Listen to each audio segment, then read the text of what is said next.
Voici 2 des 8 médailles du jour. Le judo à l'honneur au Club France à la Villette. En direct, Sarah-Léonie Cizic, médaillée de bronze aujourd'hui en moins de 57 kg. Et Johan Benjamin Gaba, moins de 73 kg. Histoire extraordinaire. 35e mondial avant cette folle journée pour lui. Et il décroche l'argent. C'est sa première médaille, son premier podium dans une grande compétition, championnat du monde ou Jeux Olympiques. Et il l'a fait à Paris, devant son public, c'est extraordinaire. Vous nous direz d'ailleurs si vous êtes heureux parce que ce sont de belles histoires ou frustré parce qu'il n'y avait pas de titre au bout pour Sarah-Léonie et Johan Benjamin. Anne-Sophie Bernadi en direct depuis le Club France pour nous à la Villette. Anne-Sophie, l'atmosphère qui est en train de monter très nettement. Quelle fête pour accueillir les médaillés du jour.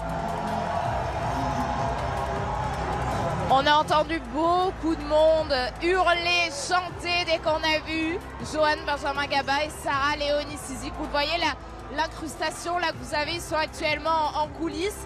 D'abord, on a fait monter doucement la pression et dès qu'ils sont apparus sur l'écran géant, tout le monde s'est mis à hurler. Vous savez, ce sont des athlètes qui, depuis le début, ces athlètes français, on les appelle par leur prénom, on les soutient tout au long de la journée sur ce Club France. Et donc, dès qu'on les voit, vraiment, on en parlait avant même que la compétition débute, mais ce sont des rockstars et c'est vraiment comme des héros qu'ils sont accueillis et acclamés à chaque fois dans ce Club France. Il faut monter la pression. Les rockstars, il faut monter la tente, effectivement. C'est bien organisé tout ça, hein, Marie? C'est une loge LVMH qui est un des partenaires du Club France. Et puis là, ils les filment jusqu'à backstage, jusqu'à entrer dans la salle. Mais là, à ce moment-là, comme ils n'arrivent pas derrière, ils n'ont encore pas vu. Parce que nous, on a vu la salle. Donc, je ne vous dis pas l'impact. Ils ont entendu. Eh bien, ils ont entendu, mais ils n'ont pas vu. Eh bien, vivons-le justement avec ces images qui nous viennent en direct du Club France. Chers supporters, faites du bruit pour ces deux champions, s'il vous plaît. Ils vous entendent. Ils arrivent. Je vais vous entendre encore plus fort. Le Club France, on va les faire vibrer.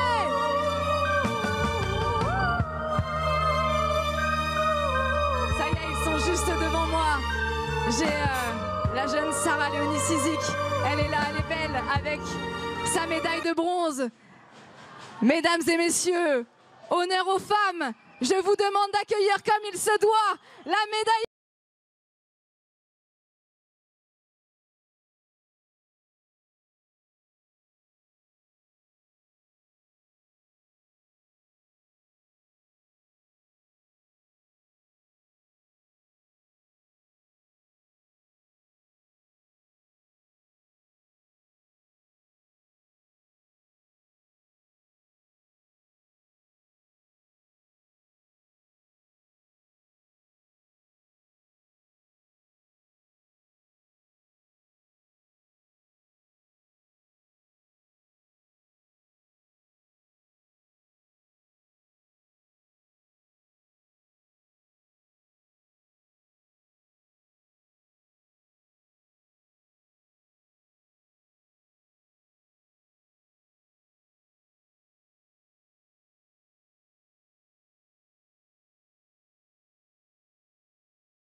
Puis ce sera au tour de Johan Benjamin Gaba qui va être fêté de la même manière par le Club France.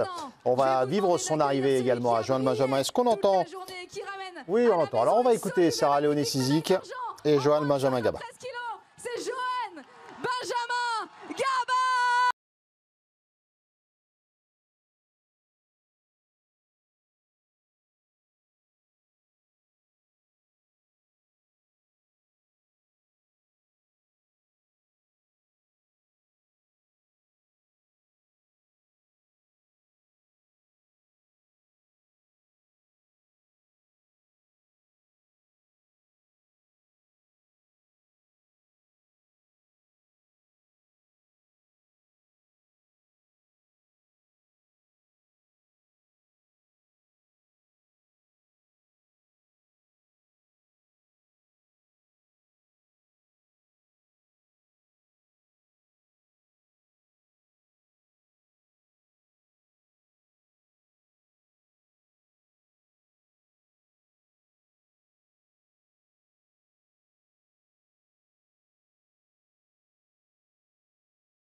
Maxime Eouzan, qu'on salue, que vous connaissez bien sur la chaîne, elle qui absolument, qui présente avec Benoît Cosset Extrême Limite, sans limite, l'une de vos émissions Sensations fortes et Sport insolite sur la chaîne.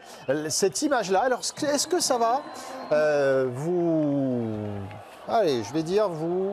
guider dans le choix sur la question qu'on va vous poser dans quelques instants? Parce qu'on a vécu cette journée complètement folle avec le judo français, avec Sarah Léonie-Cizic qui a été renversée en finale de repêchage, une grosse déception pour elle, alors qu'on visait l'or. Johan Benjamin Gaba, lui, est passé à 2 doigts de décrocher une médaille d'or, lui qui n'avait jamais fait mieux qu'une médaille européenne. Est-ce que vous êtes heureux ou frustré? Vous voyez ce que les athlètes, ils semblent heureux de vivre tout ça. Mais vous, les chroniqueurs, on va d'abord découvrir les images de leur journée avec vous, Romain. Oui, on va commencer par Johan Benjamin Gaba en argent. Donc aujourd'hui, il a réalisé une journée sensationnelle chez les moins de 73 kilos en éliminant plusieurs têtes d'affiche alors qu'il n'est que 35e mondial pour finalement échouer face au numéro 1 mondial, l'Azerbaïdjanais Heidarov, en finale après 5 minutes d'un golden score absolument étouffant. C'est dommage évidemment, mais il a réalisé une journée magnifique et on écoute sa réaction. C'était il y a quelques minutes au micro d'Anne-Sophie Bernadi. J'étais préparé, ultra préparé. J'ai analysé mes adversaires, ça fait des mois que je prépare des plans de match sur eux. J'en ai pris les deux grosses têtes que je sors, je les avais déjà pris, je les avais déjà battus en compétition. Et j'avais dit que sur les 8 têtes de série, j'en avais déjà battu 4. Et je savais que si je battais les 4 le même jour, je pouvais être champion olympique. Et donc là, j'en ai battu que 2, mais la prochaine fois, j'espère que je les battrai tous. Et donc Sarah Léonie-Cizic, elle a décroché la médaille de bronze. C'est sa 2e médaille olympique en individuel. Elle était vice-championne olympique en titre de Tokyo. Une journée très riche en émotions pour elle aujourd'hui aussi, puisqu'elle a été éliminée aux pénalités sur une toute petite erreur en demi-finale. Elle était dévastée, mais elle a réussi à se remobiliser pour écraser la géorgienne Eteri Liparteliani lors du combat pour le bronze. À l'arrivée avec le titre par équipe de Tokyo, elle a désormais une médaille d'or, une médaille d'argent et une médaille de bronze aux Jeux Olympiques, excusez du peu. Et elle a parlé, là aussi au micro d'Anne-Sophie Bernadi, de ses larmes après la demi-finale perdue.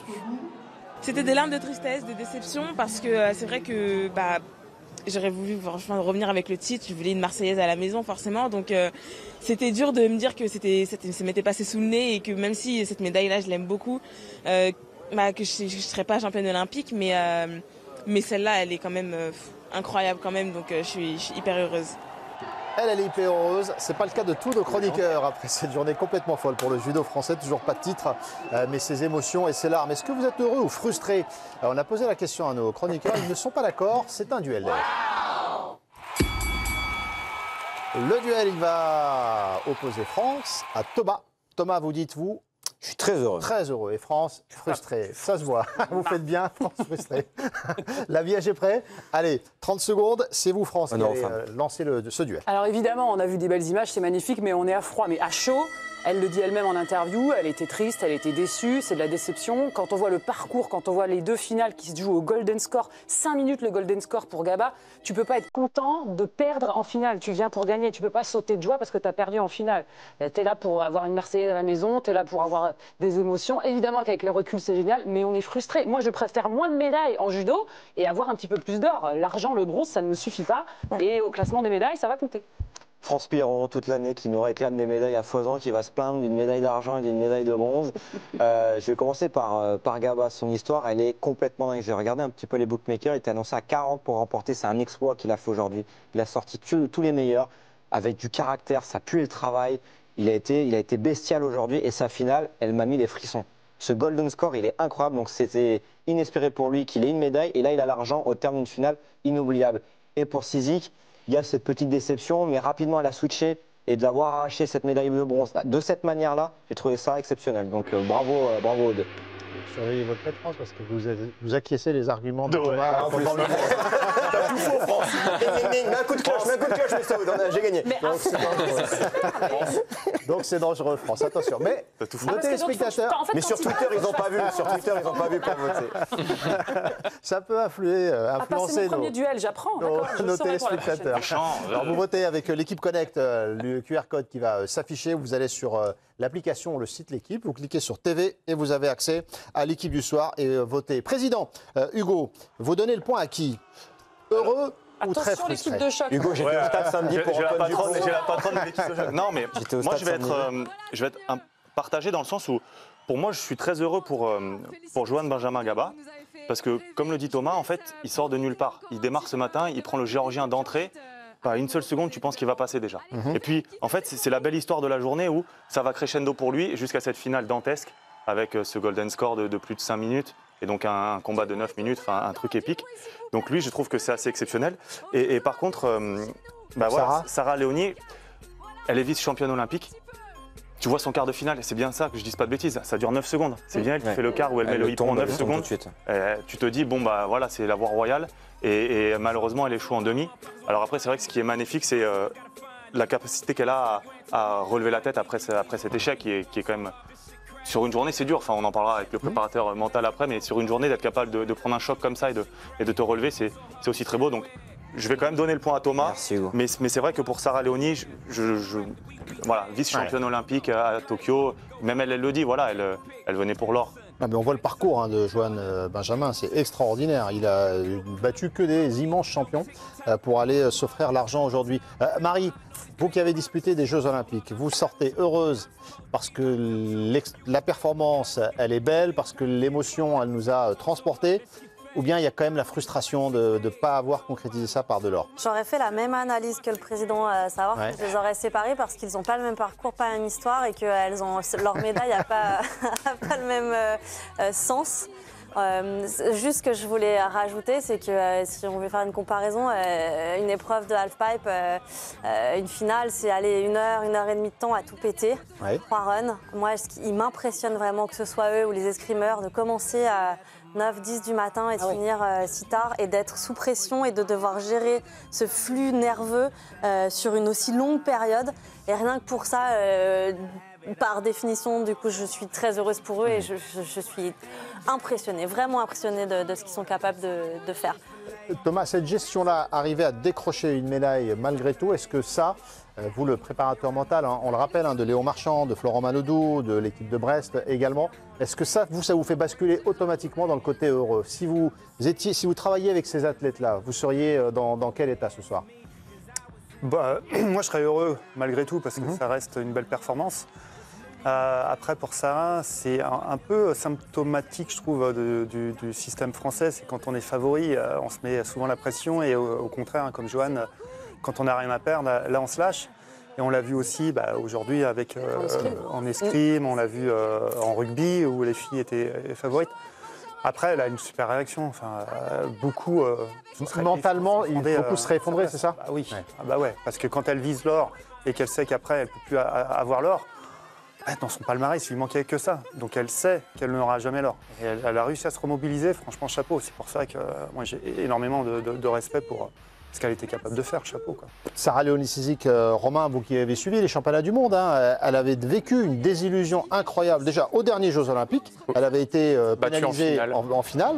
Sur pénalité. Et donc là, c'est quasiment la même mésaventure parce que honnêtement, alors, le judo a des règles très strictes, il les respecte, ok.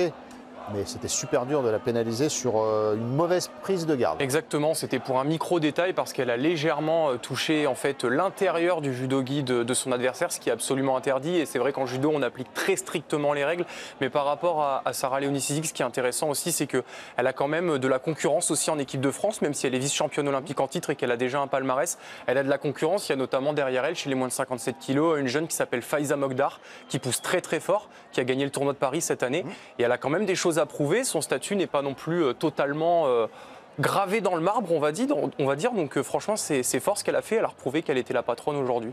On est tous très heureux, mais c'est à froid. Mais monsieur le préparateur mental, Thomas, me dis pas que à chaud, que ce soit Sarah Léonie ou Johan Benjamin. Ouais. Leur première réaction, c'est pas de sauter au plafond quand même. C'est la frustration, c'est la déception. Et après, parce que tu es là, parce que le coach est là, parce que tous les supporters sont là. Sarah gagne son dernier combat. Donc elle est sur. Alors je pense qu'elle est plus sur une joie sur une dynamique que positive. pour le coup, lui qui perd sur sa finale. C'est toujours ça. C'est celui qui a la 3e place, il est content parce qu'il avait peur de finir 4e. Le second, il sera toujours déçu parce qu'il rate la médaille d'or. Et évidemment, elle termine sur une super note parce qu'elle était très très loin, elle remonte et elle termine, comme tu dis, sur une victoire qui lui propulse à la 3e place. Ouais. Mais c'est pas ce qu'elle était venue chercher. Non, non, c'est sûr. Et la frustration de France, elle va s'atténuer en voyant un vice-champion olympique dans un instant, en direct dans notre studio. Vice-champion olympique. Alors, et ce qui est génial en ce moment, c'est qu'on dit vice-champion olympique, mais c'est juste un indice parce qu'il y en a d'autres. Ils sont prêts, Anne-Sophie Bernadi, dans notre studio, magnifiquement décoré. D'ailleurs, Anne-Sophie, prenez votre temps, on discute tranquille. Vous êtes avec l'un des vice-champions olympiques du jour. Merci beaucoup, mais Saoud, c'est moi qui ai fait la déco, donc elle vous plaît, Victor, c'est pas mal. Demain, va falloir se battre quand même demain pour la une d'équipe. Il y a du champion olympique aujourd'hui aussi, avec vous. Ouais, il y a eu beaucoup de médailles aujourd'hui et tant mieux pour la France. Vous avez participé à cette moisson de médailles, Victor, mais on s'est vu, on va tout vous dire, mais Saoud, on a déjà fait une petite zone mixte, d'autres interviews, on vous a entendu aussi après cette course. Victor, il y a le mot déçu qui ressort, mais c'est tellement pas celui qu'on a envie de garder. Vous êtes vice-champion olympique. Quand on a vu ces images avec votre petit, notamment, vous réalisez pas ce que vous avez fait quand même, c'est fou. Ouais, non, c'est sûr que voilà, après la ligne d'arrivée franchie, il y a toujours un peu de déception quand on gagne pas. Mais voilà, depuis j'ai pris le temps de savourer et d'apprécier le moment. Voilà, comme vous l'avez dit, je suis un vice-champion olympique et c'est ça qu'il faut que je garde. Le négatif, on l'oublie et on pense qu'au positif. Racontez-nous justement après cette ligne d'arrivée, qu'est-ce qu'on vous a dit, qu'est-ce que vos proches vous ont dit? Il était question de vous consoler? Ouais, après voilà, c'est tous mes proches savaient de quoi je rêvais en fait depuis de nombreux mois et voilà, je suis passé pas très loin de décrocher l'or olympique et c'est forcément décevant, mais à la fois je suis quand même vice-champion olympique, je suis sur le podium en France devant mon public et ça c'est juste exceptionnel, donc voilà, faut relativiser, ça reste du sport et il faut savoir aussi l'accepter et voilà, j'accepte et je profite. Devant un public qui a été exceptionnel tout au long de la journée. Hier, à votre place, il y avait Pauline Ferrand-Prévot qui disait qu'elle n'avait pas entendu en fait tout ce bruit, qu'elle avait réussi à se mettre dans sa bulle et que c'est un peu sur les derniers mètres qu'elle avait réalisé. Vous, comment vous l'avez vécu? En fait, ouais, je l'ai entendu un peu au début et en fait après j'étais en mode race, en mode course. En mode dans ma bulle. Mais finalement, vous êtes devant. C'était pas le plan que vous aviez prévu non plus. Là, vous entendez quand même que tout le monde est derrière vous. Oui, mais en fait, je sais même pas si j'essaie de faire abstraction, mais je suis tellement dans ma course, en fait, que je me laisse pas distraire par ça. Je reste focus sur ma course. J'essaie de pas, voilà, je m'emballe pas. Je vais pas plus vite que mon propre rythme et en fait c'est ce qui m'a aussi permis d'aller aussi loin dans la course parce que j'aurais pu très bien m'emballer et perdre de l'énergie bêtement en étant trop poussé par le public, mais ouais, finalement j'ai eu une bonne gestion malgré tout et ouais, dans le final c'était encore plus fou avec des dépassements, des faits de course et voilà, c'était tendu jusqu'au bout et j'y ai cru jusqu'au bout et voilà, c'est la dure loi du sport et c'est pour ça que c'est beau. Et on espère que ce qui va rester désormais, c'est toutes ces images, tout ce que vous êtes en train de partager avec tout le monde et pas ce final qui vous hantera pas trop. On l'espère. C'est quoi le programme? On sait que d'ici quelques jours, il y aura encore des ambitions sportives. Mais là, profitez de cette belle médaille que vous pouvez montrer quand même au plateau. Ouais, non, mais là, pour le moment, j'ai juste envie de profiter du moment, profiter de mes proches, ma famille, la soirée, etc. et des prochains jours. Et ensuite... ouais, là, de toute façon, je vais faire un peu de repos. Je vais essayer de penser à autre chose. Et ensuite, il sera temps pour moi de préparer les championnats du monde qui sont en Andorre dans un mois. Donc voilà, ce sera aussi peut-être une belle revanche. Donc à voir. Mais pour le moment, je n'y pense pas et j'ai juste envie de profiter ce soir. Eh bien, c'est tout ce qu'on vous souhaite. Merci beaucoup, Victor. Il y a beaucoup de monde qui vous attend de l'autre côté de la porte. Alors, on vous invite à les rejoindre et on vous remercie beaucoup d'avoir été avec nous sur ce studio. Merci, Victor, vice-champion olympique. Décidément, il y a du beau monde qui se succède ici. C'est génial. C'était ses 3e Jeux olympiques. Il est vice-champion olympique derrière le plus fort, Tom Pidcock, qui était déjà champion olympique en titre d'ailleurs. La frustration, elle doit être évacuée justement. On a vu sa célébration au Club France tout à l'heure. Pour terminer sur cette notion de bonheur ou de frustration, Marie, pour là c'est le ressenti. Il y a combien de temps on met pour évacuer une frustration quand on avait vraiment un objectif aussi énorme? Parce qu'on a vu là pour Johan Benjamin et Sarah Léonie tout à l'heure dans la célébration, puisqu'on parlait de judo. On a l'impression honnêtement que ça a été évacué, que là, c'est que le bonheur qui est présent. Parce que c'est des athlètes intelligents et qu'à un moment donné, ils ont compris que oui, tu peux viser très très haut, mais que profiter de ce qui t'arrive, tout le monde n'a pas la chance d'être fêté au Club France. Alors en plus, dans le judo, c'était très compliqué pour chacun d'entre eux de se qualifier. C'était vraiment... il y avait très très peu de place, ils étaient nombreux, donc je pense qu'ils ont quand même vite switché parce qu'ils se sont ils ont vite remis les choses à leur place et elles sont ce qu'elles sont. Ils sont médaillés olympiques dans une Olympiade à la maison. Enfin, je veux dire, il y a un moment donné, il faut aussi quand même être capable de redescendre. Mais c'est vrai que c'est pas facile et que tout le monde n'est pas capable de le faire rapidement parce que tu t'imposes une telle rigueur et tu rentres dans une telle... tu es sur une ligne droite et avec un seul objectif, même si... c'est pas le mentaliste qui va me dire le contraire. On essaie de pas trop réfléchir objectif justement et de rester vraiment focus sur la technique et ce qu'il y a à faire. Le résultat n'étant que le résultat. Il n'empêche que forcément tu te projettes un petit peu. Donc après, je pense que c'est propre à chacun le temps que tu mets à redescendre. La médaille, les 2 médailles pour le judo, mais toujours pas de titre. Le titre, on va en parler dans quelques instants. Il y en a eu 2 aujourd'hui pour l'équipe de France avec donc Nicolas Gestin en kayak évidemment, et puis l'autre médaille d'or pour l'escrime, Manon Apiti-Brunet. Le résultat du duel, peut-être déjà? Ouh là là, j'ai peur. Mais France, il ne faut pas avoir peur. Papa, on est sûr qu'on s'est pas trompé là? Non, 61, c'est très frustrant. C'est surpris. 61, 39. Voilà. C'est une Pas du tout, catastrophe. les gens se bousculent. Non mais voilà, on avait peur de ces JO, puis finalement maintenant on se dit bon voilà, on se fruse d'une médaille d'argent et de bronze, pourquoi pas. Non mais on veut Vive la voir France. la 5 médailles de judo, c'est super, mais ce serait bien d'avoir Voilà. d'or. C'est terrible. Et France, vous avez gagné, n'insistez pas.